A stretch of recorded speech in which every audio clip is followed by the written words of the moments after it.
여러분 반갑습니다. 오늘 우리가 드리는 이 예배가 하나님께는 기쁨이 되고 우리에게는 은혜의 시간이 되기를 간절히 소망합니다. 여러분, 우리의 믿음은 늘 견고하고 흔들림이 없으십니까? 우리가 신앙생활을 하면서 종종 부딪히는 가장 큰 어려움 중 하나가 바로 의심이라는 문제입니다.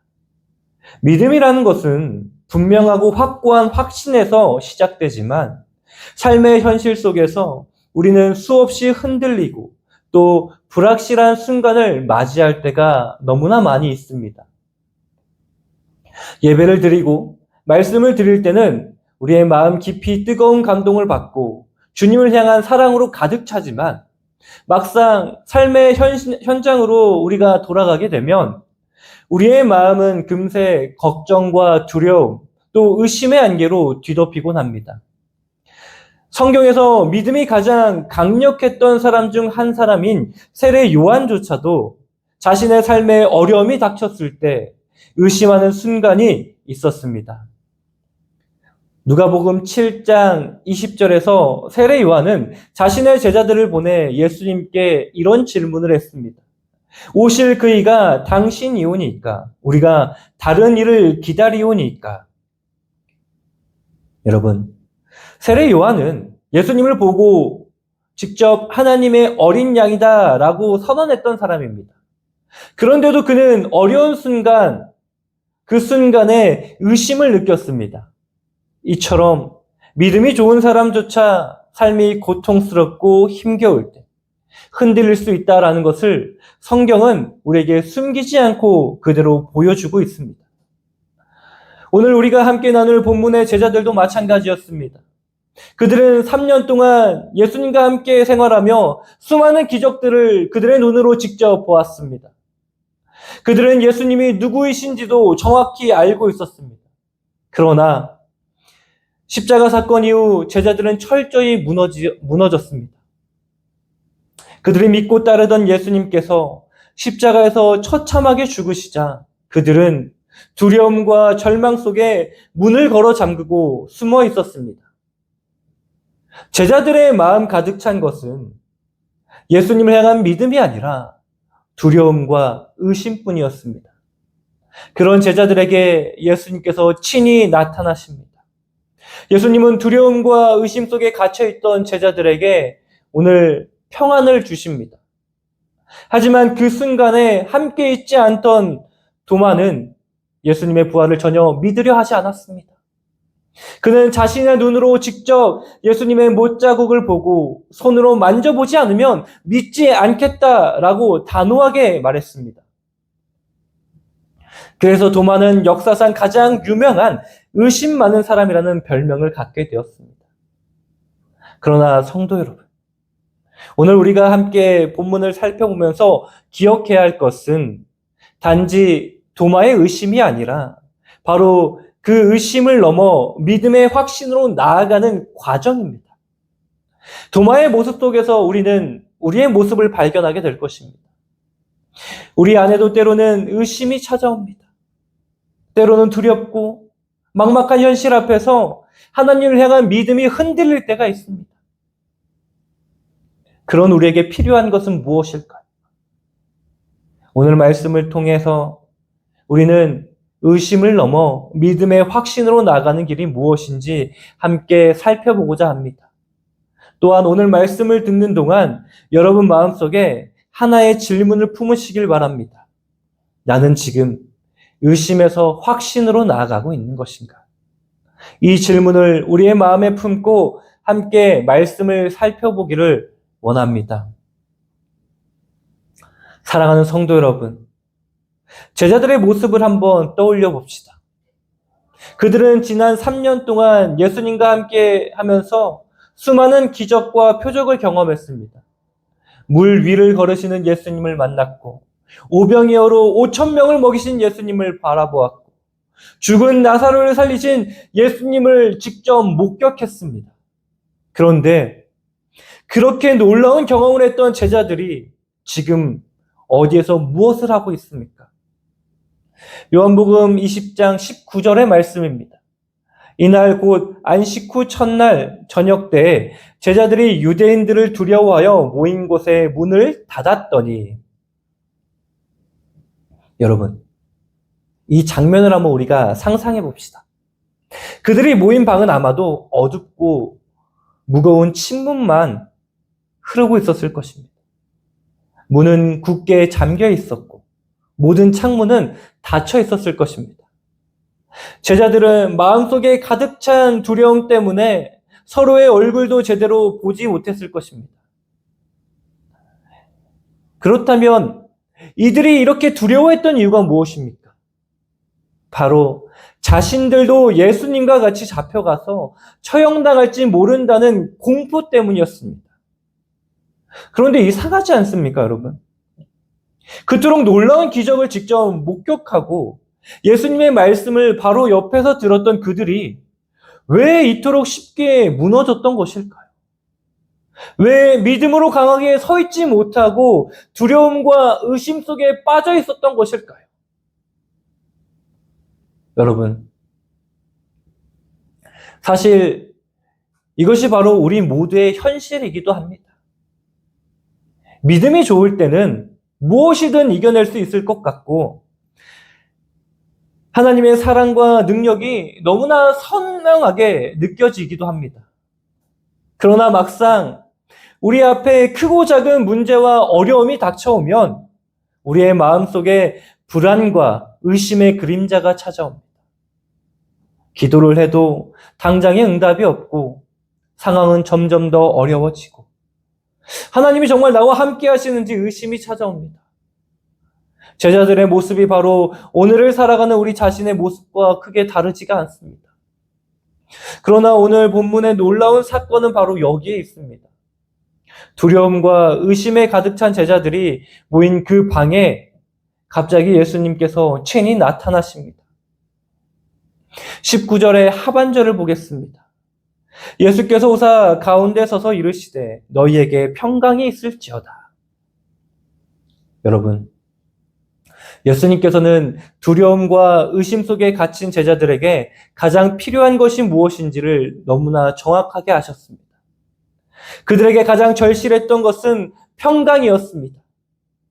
예수님께서 주신 평강은 단순히 마음을 편안하게 하는 일시적인 위로가 아니라 흔들리지 않는 영원한 확신이었습니다. 예수님께서 부활하신 후 처음 제자들에게 주신 말씀은 평강이 있을지어다입니다. 이것은 예수님께서 십자가를 통해 이루신 놀라운 승리와 생명의 선언이었습니다.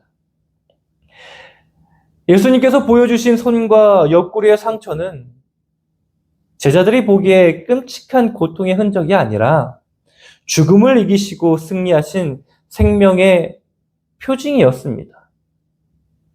예수님께서 이 상처를 보여주시며 말씀하신 것은 바로 두려워하지 말아라. 내가 죽음을 이기고 다시 살아났다. 너희는 이제 더 이상 두려워하지 않아도 된다. 라는 선언이었습니다. 그리고 예수님께서는 이 제자들에게 중요한 사명을 맡기셨습니다. 21절에서 예수님은 다시 한번 말씀하십니다. 너희에게 평강이 있을지어다. 아버지께서 나를 보내신 것 같이 나도 너희를 보내노라. 제자들은 두려움과 의심 때문에 자신들이 앞으로 무엇을 해야 할지 전혀 모르고 있었습니다. 그러나 예수님께서는 그들을 책망하거나 질책하지 않으셨습니다. 오히려 그들에게 평안을 선포하시고 다시 세상으로 보내십니다. 두려워 문을 걸어 잠근 제자들에게 문을 열고 다시 세상으로 나아가라고 말씀하십니다. 성도 여러분, 오늘 우리는 제자들처럼 때론 두려움과 의심 속에 주저앉아 있을 때가 있습니다. 믿음의 길이 결코 쉽지 않고 때로는 앞이 보이지 않을 때도 많습니다. 하지만 예수님께서는 그런 우리에게 찾아오셔서 말씀하셨습니다. 너희에게도 평강이 있을지어다. 두려워하지 말고 다시 세상으로 나아가라. 내가 너희와 항상 함께 하겠다. 이제 우리가 해야 할 것은 예수님께서 주시는 이 평강을 붙잡고 두려움의 문을 여는 것입니다. 두려움과 의심에 머물러 있지 말고 예수님이 보내시는 그 자리로 나아가야 하는 것입니다. 여러분의 삶 가운데 지금 두려움과 의심으로 인해 닫아두고 있던 문이 무엇입니까? 혹시 믿음으로 나아가는 길을 두려워하고 숨고 있지는 않습니까? 오늘 이 말씀을 듣고 우리가 제자들처럼 예수님께서 주시는 평강으로 다시 일어서게 되기를 간절히 소망합니다. 이제 두려움과 의심 속에서 예수님을 만나 평안을 얻게 된 제자들 중에 한 사람의 이야기를 더 구체적으로 살펴보고자 합니다. 바로 도마입니다. 도마는 이 첫 번째 현장에 없었기에 더 큰 의심을 품었습니다. 과연 도마는 어떻게 의심을 넘어 믿음으로 나아갈 수 있었을까요? 먼저 본문 24절을 함께 보겠습니다. 12 제자 중에 하나로서 디두모라 불리는 도마는 예수께서 오셨을 때에 함께 있지 아니한지라. 도마는 예수님이 부활하신 이후에 처음으로 제자들에게 나타나셨을 때 그 자리에 없었습니다. 그가 왜 그 자리를 비웠는지는 성경이 명확하게 기록하고 있지는 않습니다. 하지만 중요한 것은 도마가 그 자리에서 예수님을 직접 만나지 못했다라는 것입니다. 이로 인해 도마는 부활하신 예수님을 목격한 다른 제자들의 증언을 듣고도 쉽게 믿지 못합니다. 25절의 말씀을 보면 도마는 이렇게 말합니다. 다른 제자들이 그에게 이르되 우리가 주를 보았노라 하니 도마가 이르되 내가 그의 손에 못자국을 보며 내 손가락을 그 못자국을 보며 내 손가락을 그 못자국에 넣으며 내 손을 그 옆구리에 넣어보지 않고는 믿지 아니하겠노라 하니라. 여러분, 도마의 이 반응이 조금 과하다고 느끼지 않습니까? 여러분은 도마의 이 반응이 저 정도까지 해야 될 일인가 싶습니까? 도마는 예수님의 부활을 자신의 눈으로 직접 보지 않고는 믿지 않겠다라고 단호하게 말합니다.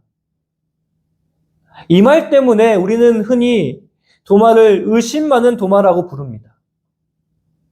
그런데 과연 도마만 특별히 의심이 많았던 것일까요? 사실 도마의 이 반응은 너무나도 인간적이고 솔직한 반응이었습니다. 어쩌면 도마의 이 모습이 우리의 신앙생활에서 자주 마주치는 현실적인 모습일지도 모릅니다. 우리가 신앙생활을 하면서 하나님의 말씀을 들을 때 혹은 믿음으로 기도할 때 우리의 마음 한편에서는 의심이 싹트곤 합니다. 정말 이 말씀이 사실일까? 정말 하나님께서 내 기도에 응답하실까? 이 생각이 우리에게 찾아옵니다. 도마는 그저 우리 모두의 신앙 속에 존재하는 작은 의심을 대표하고 있을 뿐입니다. 그런데 오늘 말씀의 진정한 놀라움은 바로 다음에 등장하는 예수님의 모습에 있습니다. 도마가 이렇게 의심을 품고 있을 때 예수님께서 어떻게 반응하셨습니까? 26절을 보십시오. 여드레를 지나서 제자들이 다시 집 안에 있을 때 도마도 함께 있고 문들이 닫혔는데 예수께서 오사 가운데 서서 이르시되 너희에게 평강이 있을지어다 하시고 예수님은 다시 제자들을 찾아오셨습니다. 특히 이 장면에서 주목할 것은 예수님께서 도마를 꾸짖거나 책망하지 않으셨다는 사실입니다. 예수님은 제자들에게 나타나셔서 다시 한번 너희에게 평강이 있을지어다 라고 말씀하셨습니다. 그 후 예수님은 도마에게 친히 다가가십니다. 27절의 말씀을 보겠습니다. 도마에게 이르시되 내 손가락을 이리 내밀어 내 손을 보고 내 손을 내밀어 내 옆구리에 넣어보라. 그리하여 믿음 없는 자가 되지 말고 믿는 자가 되라. 여러분, 이 장면을 우리가 깊이 한번 생각해 보십시오. 예수님께서 도마의 의심을 아셨습니다. 도마가 어떤 생각과 의심을 품고 있는지 정확하게 알고 계셨습니다. 그런데 예수님은 그런 도마를 외면하지 않으셨습니다. 도마를 질책하거나 그 의심을 나무라지 않으셨습니다. 오히려 예수님은 도마의 눈높이에 맞추어 도마가 요구한 그대로 자신의 못 박힌 손과 창에 찔린 옆구리를 보여주셨습니다. 예수님은 도마의 연약함과 의심을 받아들이셨고 그가 믿을 수 있도록 친히 찾아와 그에게 확실한 증거를 보여주신 것입니다. 여기서 우리는 예수님의 그 마음을 깊이 느낄 수가 있습니다. 예수님은 우리가 의심하거나 흔들릴 때 우리를 책망하거나 외면하시는 분이 아니십니다. 오히려 우리의 연약함을 이해하시고 친히 찾아오셔서 우리의 믿음을 다시 세워주시는 분이십니다. 때로는 우리는 하나님께 우리의 의심을 보여드리는 것이 두렵습니다. 그러나 예수님께서는 그런 우리를 꾸짖지 않으시고 오히려 우리를 더 가까이 끌어안으시며 우리의 믿음을 견고히 세워주십니다. 성도 여러분, 이 예수님의 모습이 바로 우리가 의심과 두려움 속에서도 다시 믿음으로 일어날 수 있는 유일한 이유입니다. 우리의 신앙은 우리의 강한 믿음이나 확신 때문이 아니라 우리의 연약함과 의심에도 불구하고 변함없이 찾아오셔서 손을 내미시는 예수님의 은혜 때문에 가능한 것입니다. 도마는 바로 이 순간 의심이 변하여 확신으로 바뀌는 놀라운 경험을 하게 됩니다. 그의 마음속에 가득했던 의심이 부활하신 예수님을 만나는 순간 완전히 사라지고 도마는 진정한 믿음의 고백을 하게 됩니다. 이제 우리는 이 의심 많았던 도마가 예수님을 만난 후 어떻게 변화되었는지, 그리고 그 변화가 오늘 우리에게 무엇을 가르쳐 주고 있는지를 더 깊이 살펴보려고 합니다. 도마가 드린 믿음의 고백을 통해 우리의 신앙이 어떻게 더욱 성숙해지고 견고해질 수 있을까요? 28절의 말씀을 보십시오. 도마가 대답하여 이르시되 나의 주님이시오 나의 하나님이시니이다. 성도 여러분, 도마의 이 고백은 참으로 놀랍고도 아름다운 믿음의 고백입니다. 도마는 예수님의 못자국난 손과 옆구리를 직접 보고 나서 즉시 무릎을 꿇고 이렇게 고백했습니다. 나의 주님이시오 나의 하나님이십니다. 사실 이 고백은 요한복음 전체를 통틀어 가장 분명하고도 강력한 신앙 고백 중 하나입니다. 도마는 자신의 눈앞에 계신 예수님을 이제 더 이상 단순히 랍비나 선지자가 아니라 살아계신 하나님으로 인정하고 고백한 것입니다. 도마의 고백에서 주목할 만한 표현이 있습니다. 그것은 바로 나의 주님, 나의 하나님이라는 표현입니다. 그는 단지 이론적이거나 추상적인 하나님을 고백한 것이 아니라 매우 개인적이고 구체적으로 예수님을 자신의 삶의 주인으로 받아들였습니다. 그동안 그는 의심했고 흔들렸습니다. 믿음이 약했습니다. 하지만 이제는 그의 믿음이 완전히 바뀌게 되었습니다. 더 이상 다른 사람들의 말이나 소문으로 믿는 믿음이 아니라 그가 직접 경험한 분명한 체험 위에 확립된 믿음이었습니다. 이러한 도마의 고백은 단지 개인적인 고백을 넘어 오늘날 우리의 신앙에도 중요한 메시지를 줍니다. 바로 우리의 신앙 역시 예수님과의 개인적인 만남과 체험을 통해 깊이 이루어져야 한다라는 것입니다.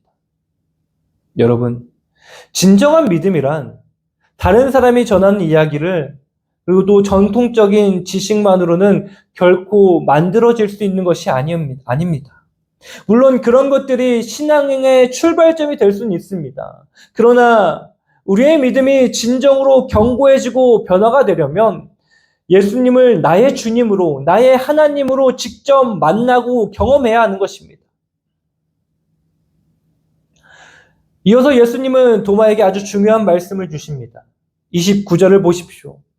예수께서 이르시되 너는 나를 본 고로 믿느냐? 보지 못하고 믿는 자들은 복되도다 하시니라. 이 말씀에서 예수님은 중요한 원리를 말씀하셨습니다. 도마처럼 직접 눈으로 보고 만지고 경험한 사람만 믿음을 가질 수 있는 것이 아니라 오히려 예수님 앞에서 도마처럼 직접 경험하지 못해도 믿음을 가지게 될 많은 사람들을 생각하시며 보지 않고도 믿는 믿음의 복을 선포하신 것입니다.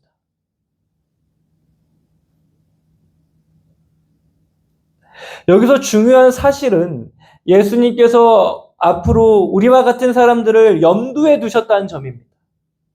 우리는 도마처럼 예수님을 눈으로 직접 본 적이 없습니다. 우리는 예수님의 십자가나 부활에 직접 목격하지 못했습니다. 그러나 우리가 가지고 있는 이 믿음은 절대로 부족하거나 열등한 믿음이 아닙니다. 예수님은 보지 않고도 믿는 사람들에게 특별한 복을 선언하셨기 때문입니다. 우리는 어떻게 예수님을 보지 않고도 믿을 수 있습니까? 바로 30절과 31절에서 그 해답을 제시합니다.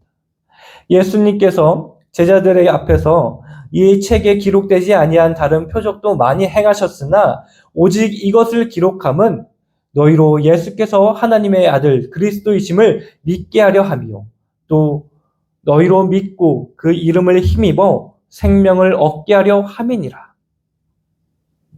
성경은 우리에게 예수님께서 누구신지를 분명히 알려줍니다. 하나님께서 우리에게 성경을 주신 이유가 바로 여기에 있습니다. 우리는 이 기록된 말씀을 통해 살아계신 예수님을 만나게 됩니다. 기록된 말씀을 통해 우리는 예수님의 음성을 듣고 그분의 사랑과 구원을 경험할 수 있습니다. 여러분, 도마의 고백처럼 우리가 진정으로 예수님을 나의 주님, 나의 하나님으로 고백하려면 어떻게 해야 합니까? 우리는 성경을 통해서 끊임없이 주님을 만나야 하는 것입니다. 기록된 말씀 앞에서 우리의 마음을 열고 그 말씀을 통해 예수님의 생명을 경험해야 합니다. 보지 않고도 믿는 우리의 믿음은 기록된 말씀을 통해 충분히 견고해질 수 있습니다. 성도 여러분, 오늘 도마가 했던 이 놀라운 고백은 오늘 우리 모두의 고백이 되어야 합니다. 우리의 믿음은 예수님을 나의 주님, 나의 하나님으로 고백할 때 참으로 살아있는 믿음이 되는 것입니다. 더 이상 흔들리지 않고, 더 이상 의심 속에 빠지지 않고, 더욱더 담대하게 살아갈 수 있는 힘이 이 고백에서 나옵니다. 그렇다면 이제 우리에게 던져지는 가장 중요한 질문은 이것입니다. 여러분은 정말 예수님을 나의 주님, 나의 하나님으로 믿고 고백할 수 있습니까? 우리의 삶을 돌아보면 이제 이 질문 앞에서 진지하게 서야 합니다. 우리의 믿음이 도마의 고백처럼 살아있는 믿음으로 변화되어야 합니다. 예수님을 만나고 예수님을 체험하고 예수님을 진정으로 나의 주님, 나의 하나님으로 고백할 때 우리의 삶은 참된 생명과 기쁨으로 충만하게 될 것입니다. 사랑하는 성도 여러분, 오늘 말씀을 통해 우리는 예수님께서 두려움과 의심 속에 있는 제자들을 어떻게 찾아오셨는지를 보았습니다. 그들이 닫힌 문 안에 숨어 있었지만 예수님은 그 문을 뚫고 오셨고 평강을 선포하셨습니다. 도마는 자신의 눈으로 직접 보기 전까지는 믿을 수 없다라고 말했지만 예수님은 그런 도마조차도 찾아오셔서 손과 옆구리를 보여주셨습니다. 예수님은 그들의 상황을 외면하지 않았습니다. 오히려 가장 연약하고 가장 불안한 그 자리로 친히 찾아오신 것입니다. 그리고 그 자리에서 예수님은 한 가지 말씀을 하셨습니다. 너희에게 평강이 있을지어다. 보지 못하고 믿는 자들은 복되도다. 이 말씀이 오늘 우리에게도 들려오고 있지 않습니까? 우리는 도마처럼 때로는 믿기보다는 의심이 앞설 때가 있습니다. 두려움이 앞에서 피하고 싶은 순간이 많습니다. 주님을 사랑한다라고 하면서도 현실 앞에서는 우리는 믿음보다 계산과 타협을 선택하기도 합니다. 그런데 예수님은 그런 우리를 포기하지 않으십니다.